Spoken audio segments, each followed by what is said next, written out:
Hi, I'm Ann Scott, the owner of Fiber Designs by Ann, and in this series of lessons I will teach you the step-by-step instructions for making a painted and quilted whole cloth poinsettia wall hanging. I'm going to start by treating my white piece of fabric, this is 100% cotton fabric, with Terial Magic. The first thing I do in either a clean sink or a basin, I like to use these little plastic inexpensive tubs. I'm going to lay my fabric in. I'm going to spray it with Terial Magic. Make sure it's saturated. When it's totally saturated and there's no dry spots, you can kind of rub it together and make sure it's all covered. I'm going to put mine on a hanger. You can hang it someplace to dry, but I like to use a hanger, and I will hang it out where I have a nice warm area, and I want to just damp dry.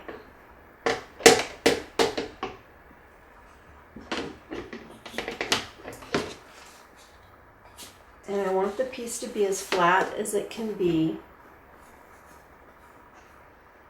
And I'll go hang this out to dry. Now I brought my piece in from the drying area, and it's just damp dry. Could have been a little bit drier, but I like to stop when it's damp dry, and I'll remove the hanger. I have my iron.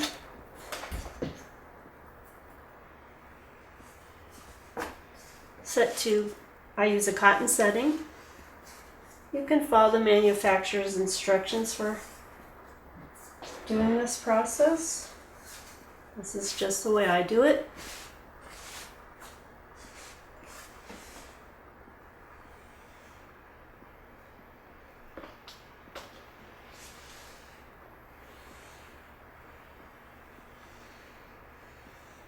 And I'll just complete the drying with the iron. And you can see how it's becoming stiff like paper.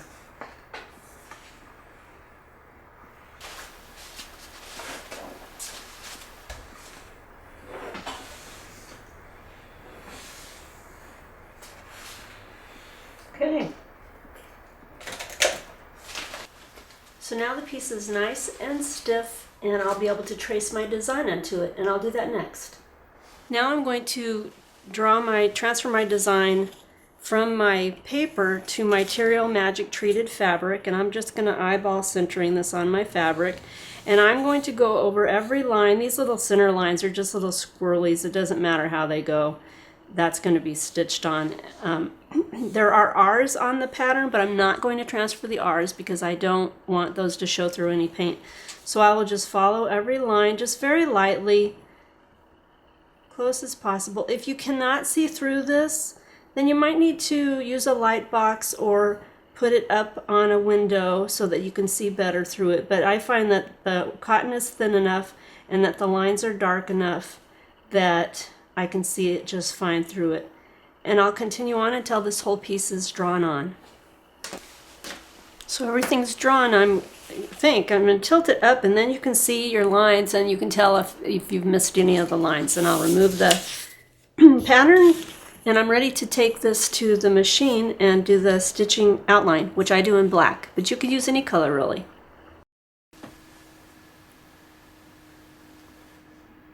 When I start, I do a little stitch just on the very edge of the fabric to test my tension and adjust it if I need to. That'll either be cut off or removed. Then I start in the center of the piece, and I bring my bobbin thread up so that both my threads are on top, and realize this has no hoop and no other stabilizer. And I will follow the lines, starting the center, following all my drawn lines. And I'm okay with backtracking and thread buildup. It's not a problem, and I may need to do that. I will do that so that I'm doing continuous stitching and I'm not doing any jumps in this process. I want to just be able to get the whole piece finished, all of the lines, and the black thread will act as a little bit of a resist for the paint.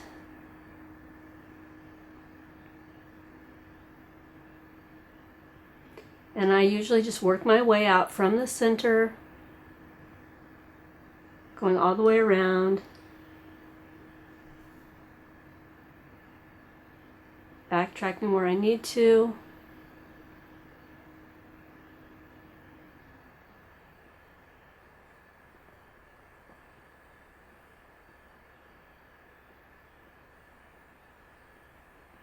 I'm not concerned about my stitch length. Just want to get all the drawn lines in the thread work.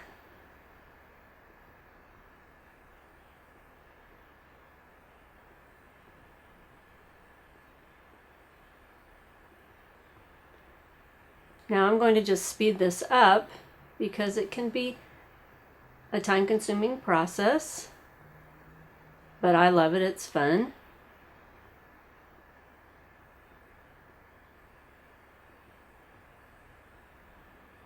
And if you feel like you've gotten the gist of this at this point, you can skip ahead in the video to the next step.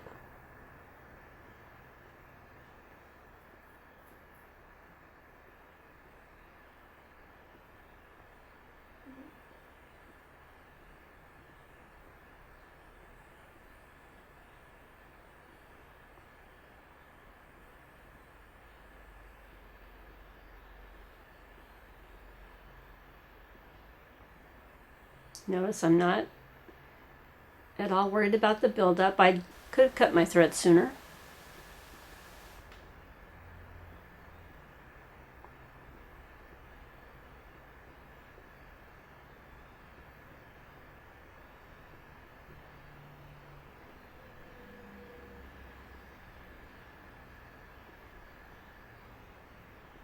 Now, at a point here I noticed that I had missed that line right there. So I'm just going to go right over other stitch lines, it doesn't matter, and then get the one I missed.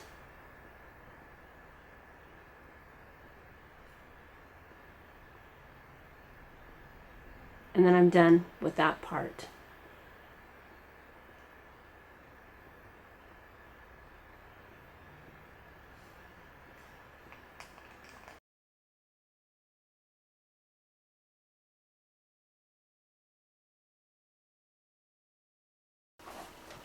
I'm on my protected surface. I have my water, my brushes, my paint. I'm using a yellow ochre, apple green, spruce, a turquoise, and a true red.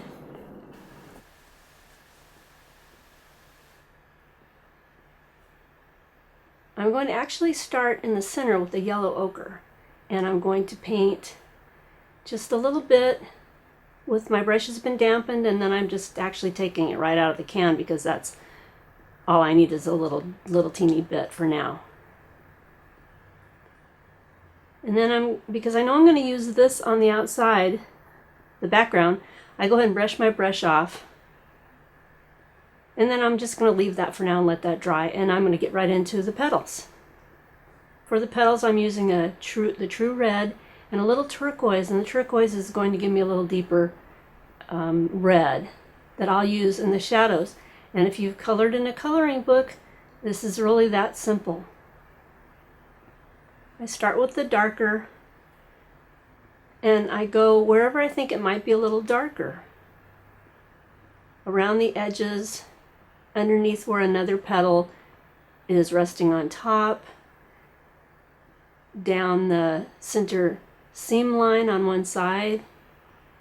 You really can't go wrong. It's really simple. I do refer to my drawing once in a while because there were R's on my drawing, and those R's were for red. When I'm looking at this stitched right now, it's sometimes hard to distinguish where the red and the green are, and I liked the way they were on my drawing. So that's just over there on the side that I'll use for reference. And I start on the top and work my way down. Depending on the amount of water that you put with the paint or on the brush, it will act differently on this treated fabric. It's a little bit like a watercolor in that if you use a lot of water, the color will run. It will bloom very nicely. It will also remove some of your Terial magic from the fabric, at least temporarily. Then when it dries, it gets stiff again. That was my drawing for reference. And now I'm going to speed it up so that you can just watch the process. When I get done with the darker places, the petals underneath will be the darkest. Then I'll move to just using the red without the turquoise and filling in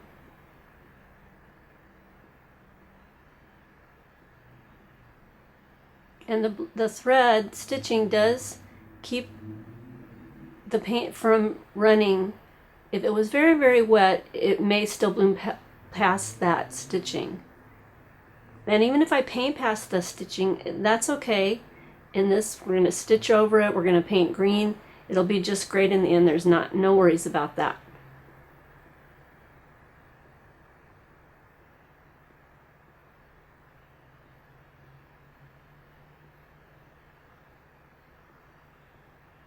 And if there's any white places that I miss, I like that sometimes. It looks like a little reflection or a little light shining on one of the petals.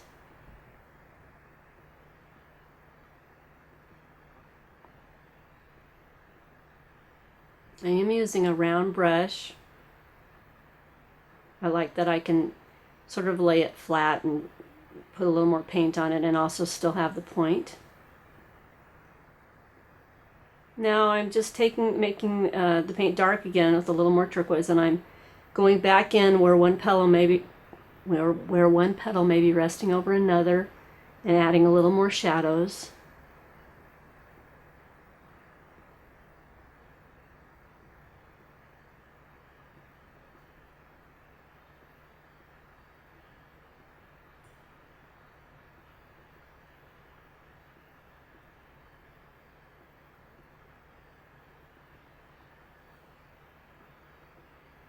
And this does dry pretty quickly, depending of course on your environment and how much water you used. And if you're sure you're not going to get your hand in it, you can just move on and do the leaves next.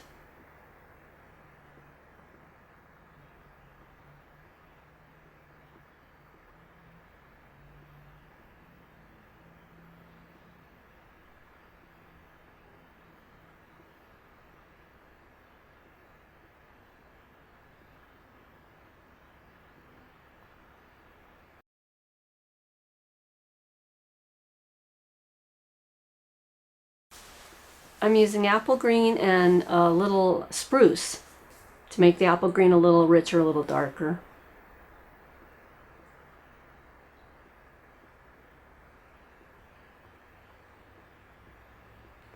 I mix the two together really the same way that I did for the petals.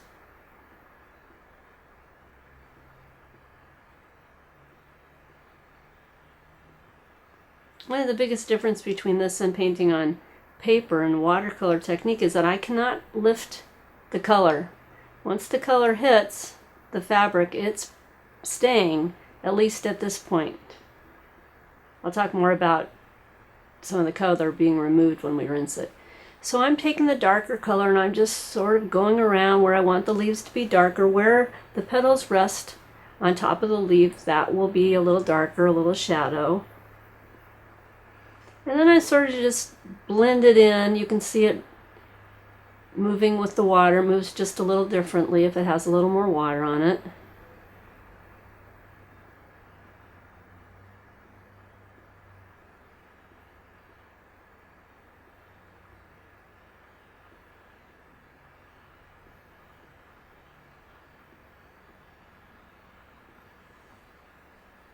And it really doesn't take very much paint to do these petals and the leaves.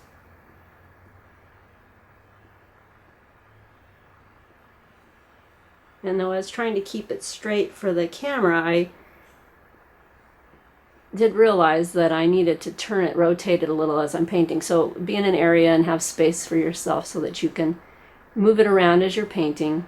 Keeps you from getting your hand in it and just makes it more comfortable to paint. And I'm speeding it up again, and we'll just move on with the paint.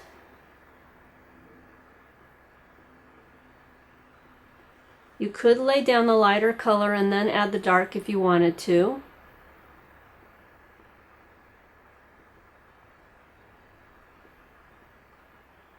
I just sort of like to do those shadow bits and then lay in the lighter color.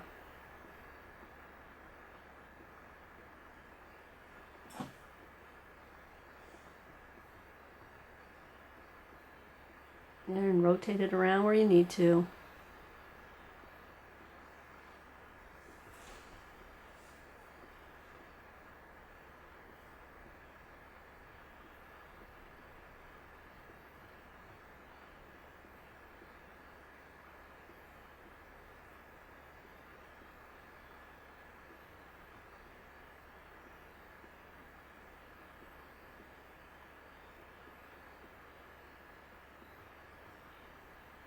If you have any questions about this painting process, please leave a comment or email me.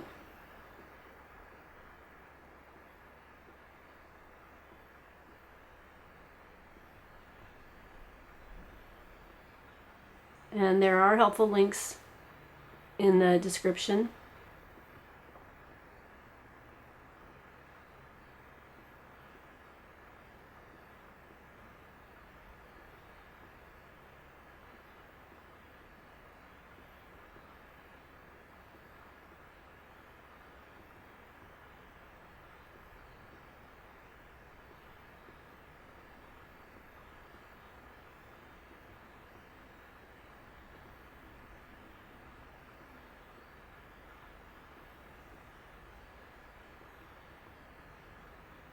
Again, I'm going back in with a little darker color and darkening up where I think some shadow might be from the petals or from other leaves.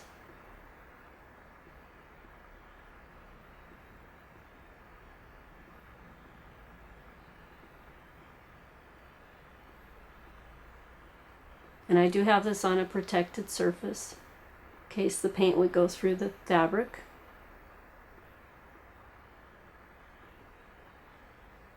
So just finishing up, and I'm going to move to the background. And again, you can decide if you think it's dry enough to move on. You can move on if the paint's not dry, it's up to you.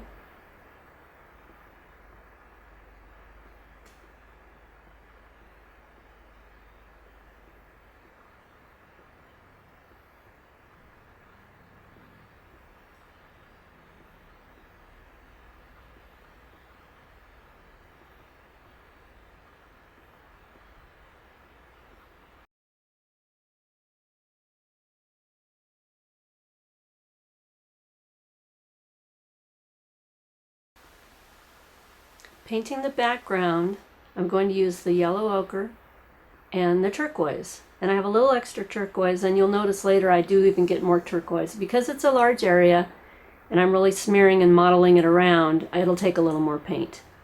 And I also use a little more water on this part. I'm at the point where it's okay with me if the fabric starts to lose some of its stiffness from the paint.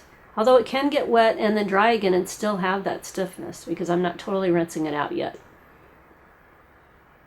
You'll also see why it's a good idea sometimes to use a palette that has little reservoirs or to use separate containers for your paint.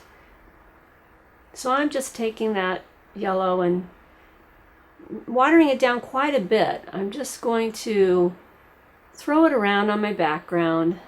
At this point I'm staying away from the flowers and the leaves.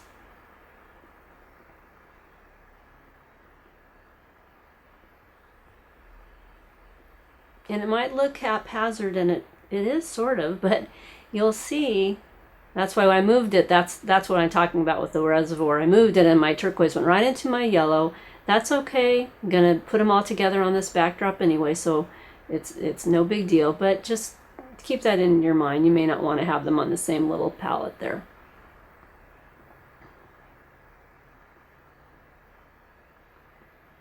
So even though it may look messy at this point, I'm going for a mottled look. and I'm just going to cover all the white. That's my objective here, is to get that turquoise and a little bit of the yellow on the background so that there's no longer white showing around the flower.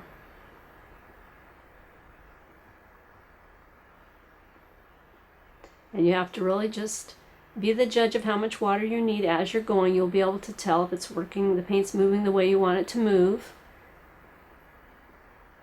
And I do get right into the paint and mix it a little and go into just below the flower, the leaves,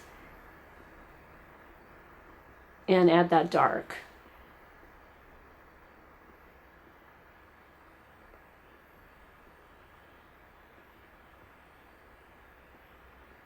And then I'll keep doing the same process, just filling in the space.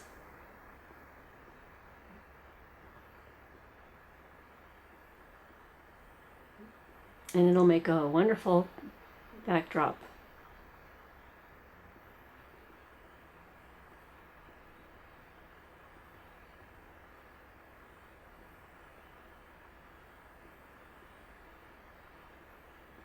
Sort of try to pull any lines, so there's not really hard lines, just sort of feather them out a little bit. That makes the modeling look a little more natural in the end.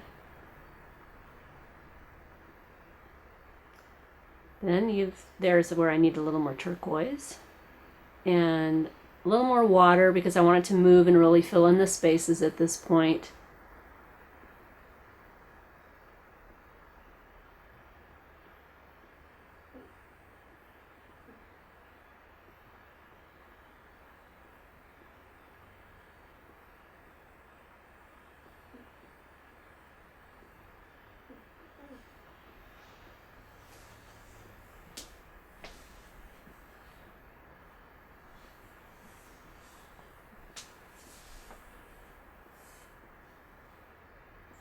And I'll just continue on with that backdrop till it's finished.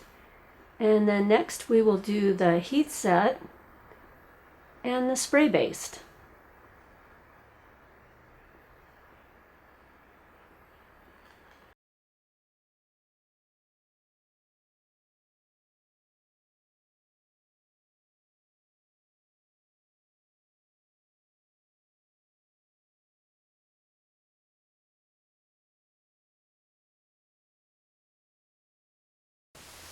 So I let my piece completely dry, and now I have it in between the parchment paper. And I have a hot dry iron.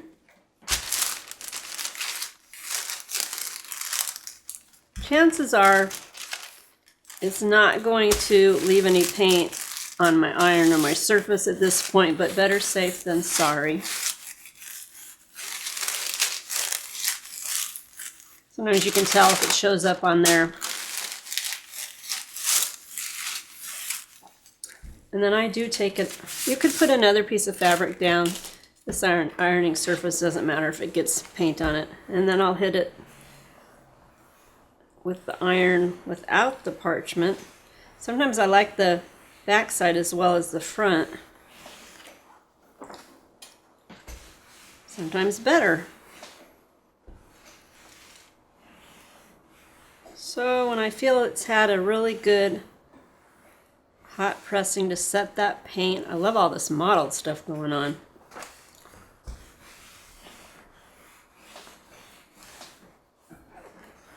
Now I'll let it cool for a second. I'm going to take it and rinse it out with cool water and I'm actually going to rub it and really rinse it out. And a lot of this paint may disappear. We'll see. It's always a surprise. So I'll do that now. So I'm back and I blotted it on a paper towel just so it's not soaking wet.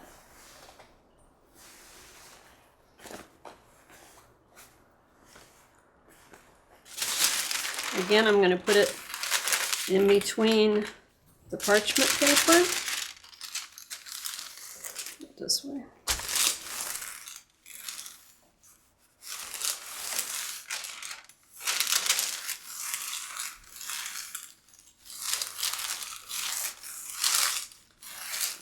And if it feels stiff still after rinsing it and ironing it, it means that there's still some Terial magic in there and you'll probably want to rinse it out. So I'll keep pressing it, ironing it, until it's totally dry. I'm on the back side of it right now. And it should be soft again, just like the fabric was originally, or is pretty close to that. And now my piece is ready to be sandwiched with the batting and the backing, and then to have some free motion stitching on it. So I have my piece, and I know my batting's about an inch or so larger, and then the backing is a little bit larger than that. I'm going to move the piece for a second, and I would do this out in my ventilated area. I don't do it in my studio, but I'll just show you. Follow the manufacturer's instructions on the spray base, but what I do is flip the batting onto itself, spray the batting just lightly, you don't need a lot, and then bring it back onto the backing and smooth it out, and then do the same thing. When you pull this side, it'll stop where it's actually attached. Spray it again on that side, lay it over, smooth it out. Then I'm going to center my piece and do the same excuse me, and do the same thing, spraying on the back, the batting rather, not the piece. So I'll spray on here and get it centered best you can, smooth it out, bring this back, spray on that batting, bring it back, and then that'll be ready to take to the machine for some free motion quilting. So that's the end of video 1, and I hope you'll join me for video 2 and video 3. But for now, this is Anne with Fiber Designs by Anne. Thanks for watching.